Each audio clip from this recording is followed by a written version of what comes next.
don't think anybody in compliance should have a problem. No, I don't have a problem. I'm defending our citizens who are being bullied by this county. Well, I'm sorry, but I don't see anything in this. No, of letter course you that- don't see it. That's that's why everybody bullying, calls you me know. instead of you. I've got another idea why they call you, but I don't, nothing, if I had received that letter, I mean, when the lady called last year and wanted to look at my property and said they needed to review it, I didn't feel like I was being bullied by our zoning department.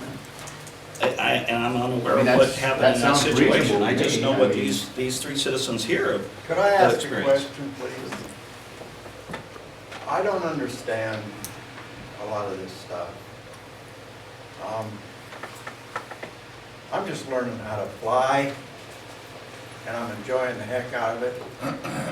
And I own 5 acres north of town. And if I wanted to land my airplane on my own property, do I have to get some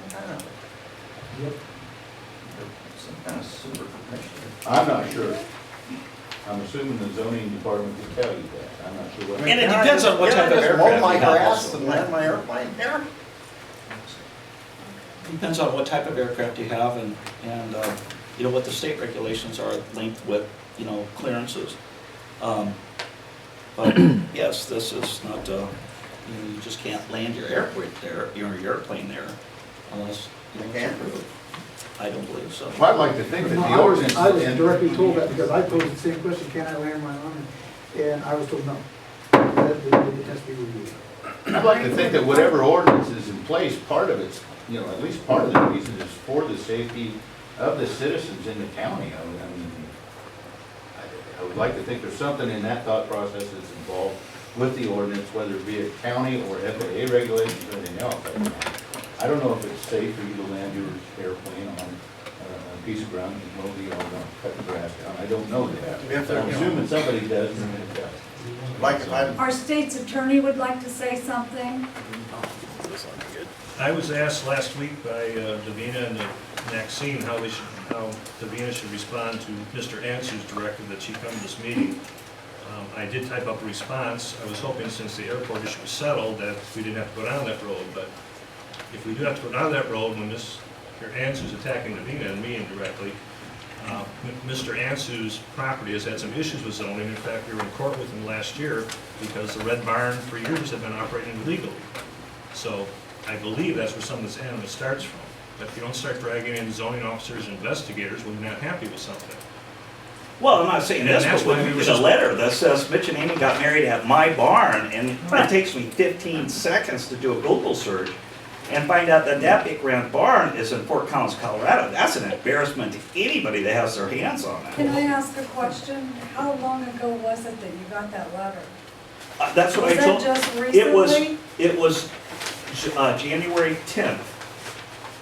January 10th. And I had to get my attorney to write a letter, and I'm saying, okay, yes, I have the means to do this. But what about Joe Blow, Mercer County citizen out there that doesn't have the means to do that? That's intimidation. It's not And, intimidation. that is tyranny. We shouldn't have this bullying on this, especially Okay, the. that's enough, that's enough. This isn't a political campaign. It's not a political This is a campaign, it's camp- about bullying the This is a county citizens. board meeting. And you're just If we causing hadn't county allowed the Red business. Barn illegally for 2 years, maybe we wouldn't be worried about the And Red Barn. it's not the issue of that, Ooh, that it's the sounds fact of this retaliatory. trend that goes on of A little incompetence. retaliatory. I mean, I would not want to have my name written on that letter, would you, Mr. McHugh? Like you did. If an issue arises, we send a letter. If it's fine, it's fine. You don't do research on this? We knew you ran a Red Barn illegal thing for 2 years. You can't read Fort Collins, Colorado? My God, that's embarrassing. And so is running something illegally for 2 years. We didn't run it illegally for 2 years, and I'm talking about the fact that you wrote me a letter that said 2 people got buried in my barn, and they're from Fort Collins, Colorado. That's incompetence. Yeah, Can we yeah. move on? I'm I'm done. tired of the grandstanding, let's move on. Is Okay. there always anything to felt answer this man's question here at the meeting tonight about his ability to land an airplane? Or does he need to answer right to the zoning? If someone's gonna pull a zoning code up. Okay. Depends how it's zoned and, Yeah. Is it a strip or a one-time thing? I don't know. We'll have to get that answered officially for you, sir. There might be some FAA regulations. Post 9/11, there's gonna be FAA regulations. I didn't know we had airstrips till last year. Okay, number 5, law enforcement, Mr. Reporter.